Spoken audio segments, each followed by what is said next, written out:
Seguimos adelante aquí en Entre Líneas y como les habíamos prometido vamos a conversar con el doctor Daniel Chasquetti, politólogo, ustedes lo conocen. Buenas noches, gracias por acompañarnos. Muchas gracias. Bueno, a ver Daniel, ¿cómo definís el primer año de gestión de Vázquez en esta segunda administración? Prácticamente ya ha terminado. Creo que fue un desembarco complicado, ¿no? Porque cuando hace un año pensábamos en cómo sería el gobierno de Vázquez, creíamos que iba a tener bastantes menos problemas de los que finalmente tuvo. Y eso, a mi juicio, se debe a dos razones. A ver. Una primera tiene que ver con el hecho de que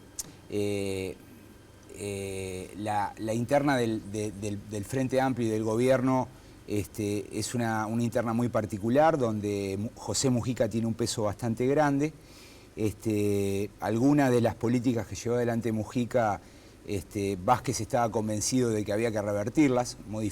Cuando digo revertirlas me refiero a la idea de que había que cambiarlas, exacto, modificarlas, institucionalizarlas, etc. Entonces, en la interna y en el armado del gobierno hay un foco de problema, y el segundo gran problema tiene que ver con la economía, con el hecho de que, bueno, la mayoría de las variables externas vinculadas al comercio internacional, a la exportación y al crecimiento se deterioraron muy rápidamente, ¿no? ¿La diferencia? Lo más dramático es Brasil, pero ahí también está China y está la situación de otros mercados como Venezuela, Argentina, etcétera, que están afectando. Entonces, al tener menos caja, es más difícil, bueno, pensar un gobierno en el cual las cosas fluyan fácilmente. Pues se podría decir, Daniel, que políticamente la diferencia sustancial entre el Vázquez 2015 y el Vázquez 2005 es que, por ejemplo, en su elenco de gobierno no estaban los pesos pesados de los líderes políticos. Hay algo de eso, hay algo de eso. Yo creo que su gabinete no es congruente con la fuerza política que está representada en el Parlamento. En el Parlamento el mujiquismo controla más de la mitad de la bancada. Es una fuerza que se hace sentir, que se hizo sentir, por ejemplo, en la interna del Frente Amplio a la hora de pedirle la renuncia o forzar la renuncia de Mónica Xavier a la presidencia del partido. Y me parece que en ese sentido, bueno, hay un cortocircuito fuerte, sobre todo, y vuelvo a repetir, a la hora de revertir algunas políticas como el Fondes, como el Plan Juntos, toda la discusión en torno al Antel Arena y también parte de la discusión sobre ANCAP, ¿no? Claro. Sobre cómo se condujo el ente autónomo. Sobre eso te quiero preguntar, pero antes, esta dificultad de desembarco, como tú decías, ¿puede ser el motivo por el cual hoy estamos viendo un presidente cuya popularidad ha caído sustancialmente de 70 y pico a cerca de 30? Sí, ahí influyen las dos cosas, ¿no? O sea, la dificultad para tramitar una agenda que en principio no debería haber sido tan compleja. Hay también algunos errores de Vázquez, yo creo que... ¿Por ejemplo? Y bueno, yo creo que el decreto de esencialidad de la enseñanza fue un decreto que cayó muy mal dentro de sus bases electorales, sobre todo en los gremios de la enseñanza. Yo diría, esos son sectores que votan al Frente Amplio y que están disconformes, y cuando uno mira, bueno, la caída de la popularidad de Vázquez, ¿dónde está? Bueno, está en la pérdida de una parte de los votantes del Frente Amplio. Entonces está vinculado con eso, está vinculado con el hecho de que, bueno, de que comienza a existir algunos problemas económicos, el desempleo aumenta levemente, la inflación no se logra contener y bueno, y las perspectivas o el ambiente que se fue generando no es el mejor. Entonces la combinación de esos factores es lo que explica la caída de la popularidad de Vázquez. Se podría decir que lo obligan a salir. ¿Cómo has visto las salidas públicas que ha tenido recientemente, hace cuestión de un par de semanas, justamente el presidente de la República, con un mayor contacto, por ejemplo, con los medios de comunicación y con la ciudadanía? Sí, yo creo que hay un punto de inflexión, que es su viaje a Francia y Japón. Me parece que a partir de ese viaje Vázquez comienza a hacer las cosas un poco mejor, ¿no? Un poco mejor en el sentido de que, bueno, de que él tiene que salir más a presentar lo que está haciendo, a explicar las decisiones del gobierno. Sabés que en un sistema político como el uruguayo, con las instituciones que tenemos, es muy importante que el presidente salga, el presidente hable y el presidente sobre todo busque convencer, persuadir, no solamente a su sector político, a las fuerzas que lo apoyan en el Parlamento, sino también a otros actores, como los sindicatos, como los ciudadanos en general. Y me parece que eso Vázquez lo ha empezado a hacer gradualmente, pero creo que le ha salido bien y yo creo que el cierre del año es un poco mejor de lo que era la situación, por ejemplo, a fines de agosto, comienzos de septiembre. Bien, el lío generado por ANCAP, ¿qué derivaciones crees que puede llegar a tener? ¿La sangre va a llegar al río o termina como siempre termina la historia en el Frente Amplio, donde va a primar la unidad de los sectores? Bueno, lo primero es que esto no terminó.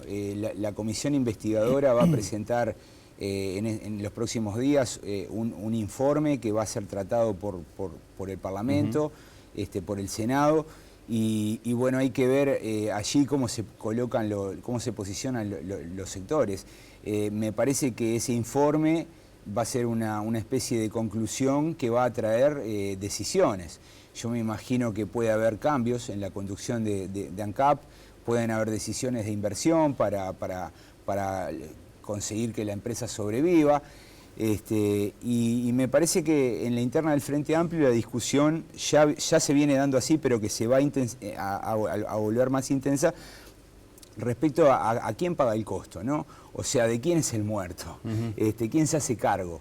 Esto pasó también con Pluna, ¿no? Lo que ocurre es que el déficit de ANCAP es bastante mayor que el que dejaba Pluna. En Pluna estábamos hablando de 300 millones, acá estamos hablando de por lo menos 600, es el doble. Y bueno, y acá la discusión en torno a ANCAP es más compleja que la de Pluna porque divide aguas, por un lado el mujiquismo, por otro lado Astori y su equipo económico que condujo la economía durante el periodo de Mujica, y las dos cartas que aparecieron me parece que expresan esa puja por no hacerse cargo, ¿no? De los dos lados hay argumentos, pero me da la impresión que en ese sentido Mujica va a terminar, tiene que en algún momento hacerse cargo como presidente de la República, ¿no? Y en ese sentido puede salir más herido. ¿Así? ¿Vos crees que el sector de Mujica y Mujica va a ser el más perjudicado? Y sí. Porque ahí está Sendik en la presidencia de ANCAP, que digamos es un favorito de Mujica. Mujica era el presidente. Los daños van a ser para todos, ¿no? Pero es probable que Mujica, por lo menos la imagen, como... Viste que el presidente es como un técnico en un equipo de fútbol. Claro. En última instancia, en un equipo de fútbol el que se tiene que hacer responsable es el técnico y no el capitán del equipo o la estrella, ¿no? Y me parece que en esto tiende a ocurrir más o menos lo mismo, ¿no? Una más que tiene que ver con el oficialismo. ¿Le crees a Mujica cuando dice que no va a ser candidato en 2019? No, yo por regla general no le creo a ningún político cuando dice que no va a ser candidato. Está bien. Ahora paso a la oposición.